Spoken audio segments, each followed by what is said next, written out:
here waiting on my bus. Today is June the 11th, I believe. No, today is June 12th. Yesterday was June 11th because we just did a fantastic show with Upawa Radio. We interviewed James Gordon. You guys should go check that out at upawa.org. The link will be posted next week. But yeah, today is Monday, June 12th, and I am in the middle of my summer semester of classes as a PhD student. This will mark the last semester of my first year as a PhD student. So I am about to be a G2 student, a sophomore. I'm moving along. What? There's always something going on. What is happening over there? It's like a long line of people over there. I don't know what.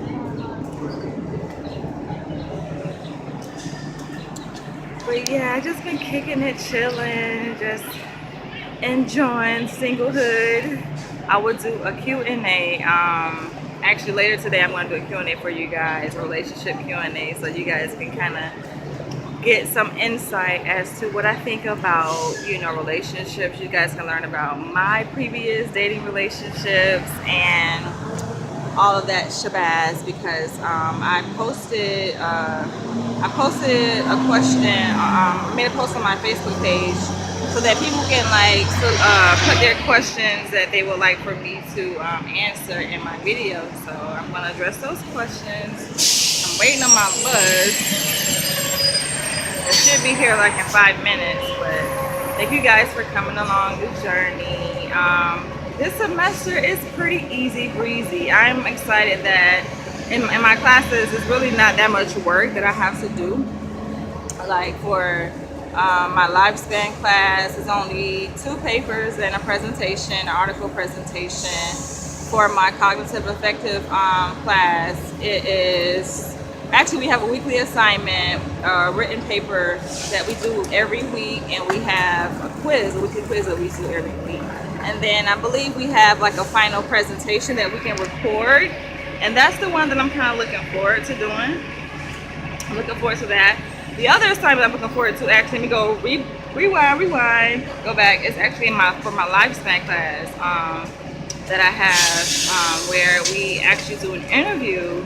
You get to pick someone and do a developmental interview with that person. And I'm thinking about actually interviewing someone who has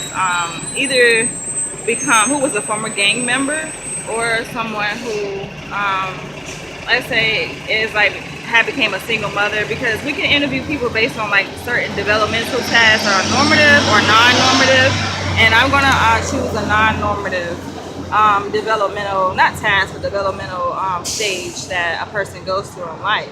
We all go through different developmental experiences that, like they say, make or break us and can affect our mental health and our emotional well-being and physical health as well. So I have quite a few different options for people that I can interview for this particular assignment. So I'll update you guys later about that.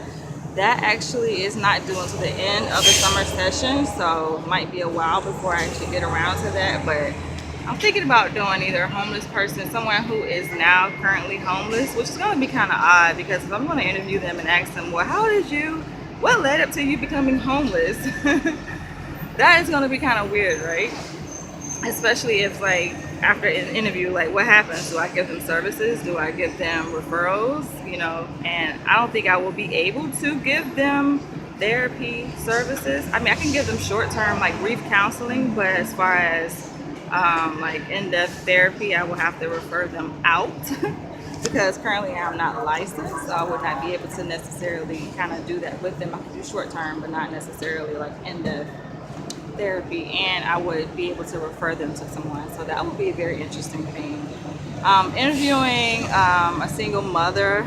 I mean, I've always been fascinated about how different women become single parents and what that process is like, and it's different perspectives.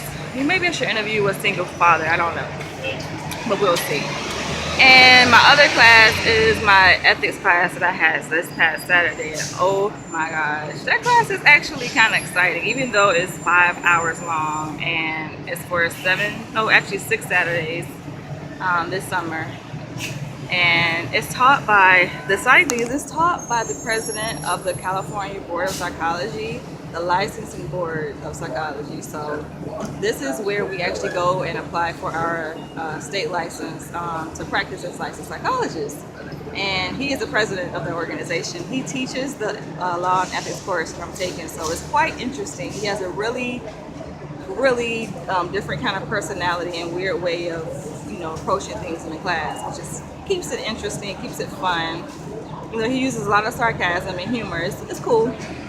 I'm loving it. And so that's it. Those 3 classes I have. For that class, he said that we have a final exam that's worth like 60% of our grade. We have a pop-up quiz that we don't know when it's going to be, and then we have an assignment, our take-home assignment, I think. But like I say, pretty easy breezy, not much work this semester. I'm looking forward to finishing up my practicum proposal that I must submit hopefully by the end of this month, because I want to get IRB approval. For you guys who don't know what IRB is, it stands for Institutional Review Board. Every institution, major institution has one. Kind of rushing them, kind of hurt, but every major institution has one, basically where they review proposals from principal investigators to do research.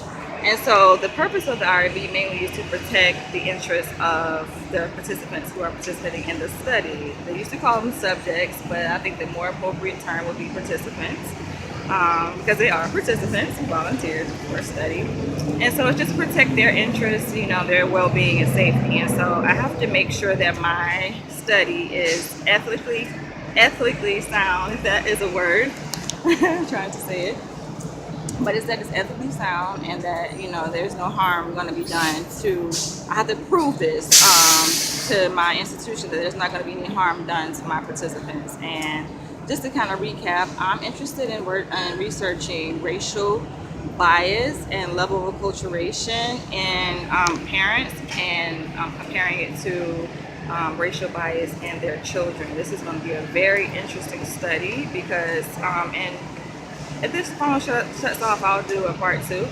But in past history, we've only looked at level of acculturation in adults and racial bias in children, but we haven't looked at those things parallel to each other, at the same time. So it will be interesting to see how that correlates, how the level of racial bias that we see in little children as young as preschool age correlates to level of racial bias and Black identity development in their parents. I will be bringing you more videos to come about that later, and that whole process of me, once I get IRB approval, the next step would be, of course, to go about recruiting my participants and collecting my data. So the design of my study is pretty straightforward because it's kind of like a correlational study. Initially I was going to do experimental study, but I actually decided to save that for next semester. For my final dissertation. So here's my bus. I will be catching you guys later. Bye. Thanks for watching. I'll follow up later. Bye.